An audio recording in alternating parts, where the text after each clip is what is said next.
Manipur ki ahanba neuro patients ke amatangairaba specialized hospital neuro emergency trauma net multi speciality hospital singjai mathak tongtham likai da handuk chare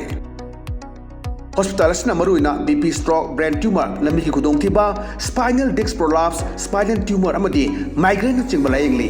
hospital asida neuro ki layeng bar changba afaba makhal ki khusu khulai amadi machine marang kai de lei masina kokal mari lenaba tongan tonba makhal ki anaba sing ningthina layengli lamdam masida neurosurgeon yamna tangariba maramna chingmadi arapa mafumdagi lakpa anabasi neurosurgeon unanaba honabada awaba kya mayongdari masida sunatna matam tintana anaba lainguna maram oraga kudong thiba kya su mayongdari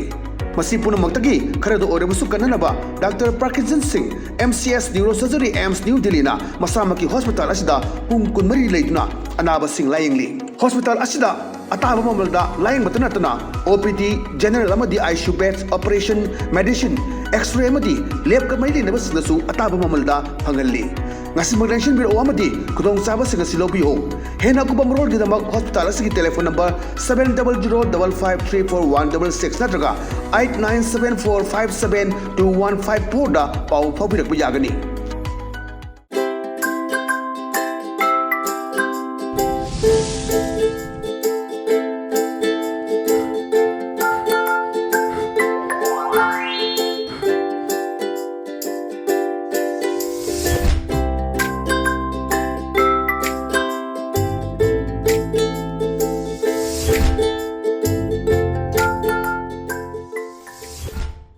Kromjari, ELITETV ki dust of cartoon ki maha omeng ta beri wisi maham taram lokchari imro nang sim fal phong pau CC cartoon sing da cartoonist na kari hiding di ba kari phonong di ba kari wakal kalang ni ba do yam da sanong thamjage am lokosage sangai express ki onthok pani da ajda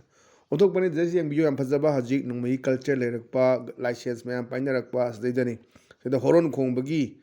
ataka khanna ge dawina horon su phajana khong e khoi ji mayam da chillaga lei ni ko amaning di khong gelakani akhoi ju haiba yawe masa phando paira chatlona adu mana chi horon khong bi khanna bagi chenang khang neba akhoi road race ga tawba myam mamang da sang manung da kap tana si go mi yaw go myam lai gra duni adu am basna ni hey kai no nang ngon da horon khong gilidi nang faubra kathalura na am basna kai khum ga ba na hoi gi khut ka se don salago nang na ha ga double orba ai gi su gari manung da china gi kamphoi ga lafu thoro ga yawri yengera kuto ningrana mungna badone ba mai manung dana koi bom yawri sineba kam foiga la futhoro ga yawri na am nungning ba sum akoi gi road race da sauna ba mungna ba license se nungme se lawraga kem da changing to bum dileta na koi gi test to buda adagi harau gi new year ka thok buda mingona pa na siba khotpa yaw gyo myam yawre pai thorok pa karom dei pai nu khang dana sum myam thode aduna sorry license me nungme singi kari kanar ge mungna ba horong khong ba mayam sing batang da pongdrok ba yam phasaba cartoon thamjage patang de leisina khoi sana lai ba ki loire dana su da khoi ngasi se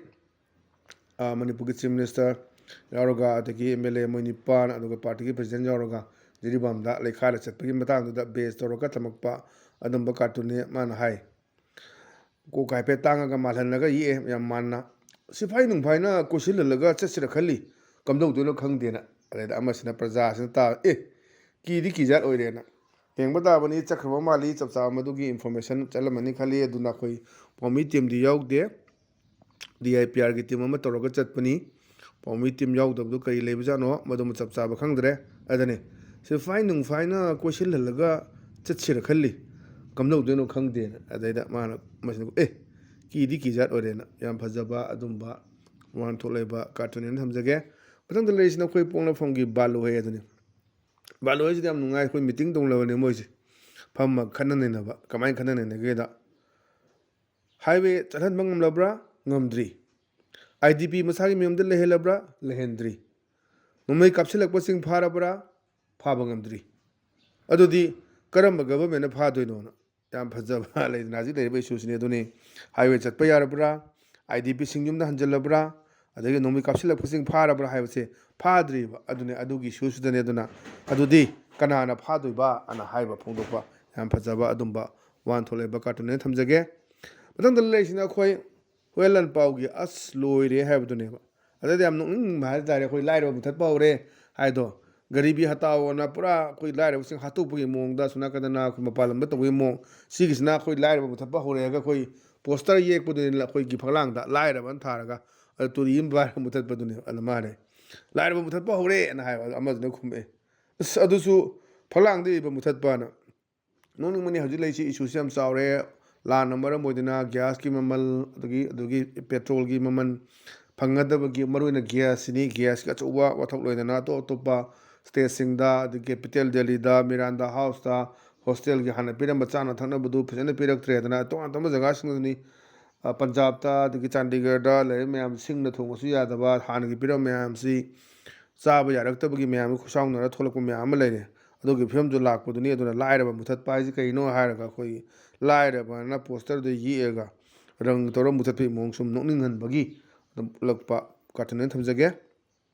ꯃꯊꯪꯗ ꯂꯩꯁꯤꯅ ꯑꯩꯈꯣꯏ ꯅꯥꯔꯣꯟ ꯊꯧꯗꯥꯡꯒꯤ ꯍꯋꯥꯗꯣ ꯂꯩꯔꯥꯡꯗꯣꯅ ꯃꯁꯤꯁꯦ ꯑꯩꯈꯣꯏ ꯀꯨꯏꯔꯦ ꯑꯅꯤꯔꯛ ꯑꯍꯨꯝꯂꯛ ꯁꯨꯔꯦ ꯌꯥꯎꯔꯤꯁꯤ ꯑꯩꯈꯣꯏ ꯊꯕꯛ ꯆꯤꯟꯅꯕ꯭ꯔꯥ ꯁꯪꯅꯗꯕ꯭ꯔꯥ ꯀꯥꯔꯇꯨꯅꯤꯁꯀꯤ ꯑꯣꯏꯔꯝꯕ ꯃꯥꯜꯂꯤ ꯑꯗ ꯃꯥꯅ ꯈꯟꯅꯕꯗꯨꯅꯦ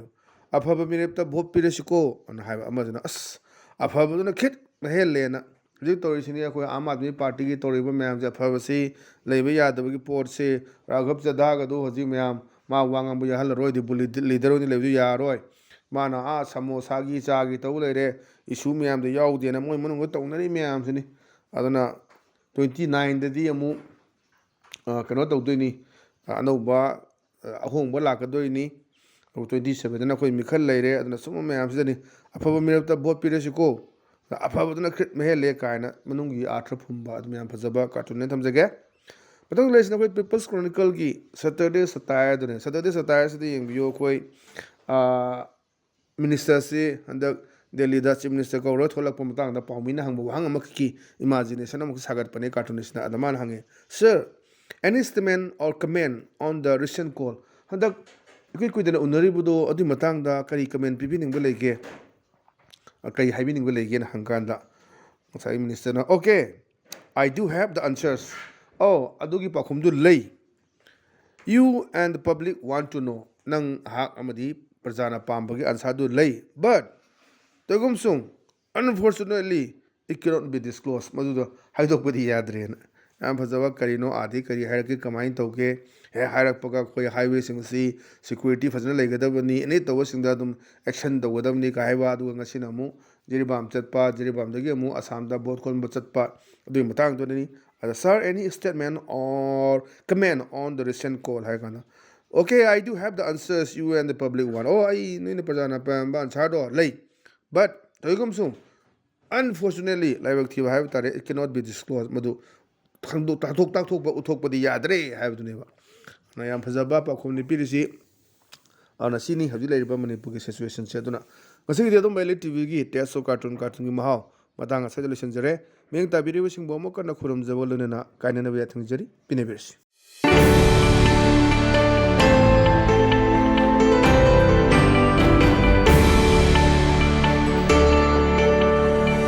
न्यूरो पेशेंट्स अमत ngairaba specialized hospital neuro emergency trauma net multi speciality hospital singjai mathak tongtham likai da handuk chare hospital asna maruina bp stroke brain tumor lami ki khudong thiba spinal disc prolapse spinal tumor amadi migraine chingba layengli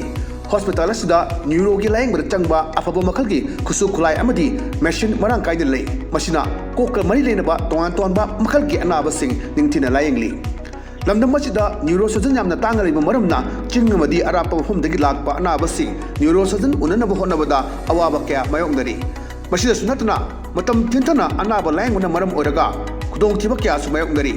masi punamakta kharado orabusu kananaba Dr. Parkinson Singh MCS Neurosurgery AIMS New Delhi na masamaki hospital asida pung kunmari leiduna anaba sing layengli hospital asida ataba mamalda layeng matana OPD general amadi ICU beds operation medicine x-ray amadi lab ka mai na basnasu ataba mamalda phangalli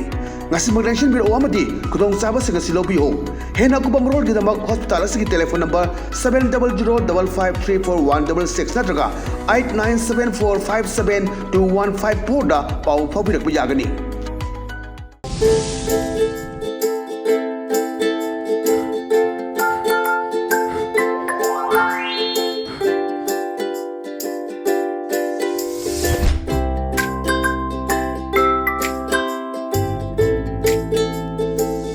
ꯇꯧꯔꯤ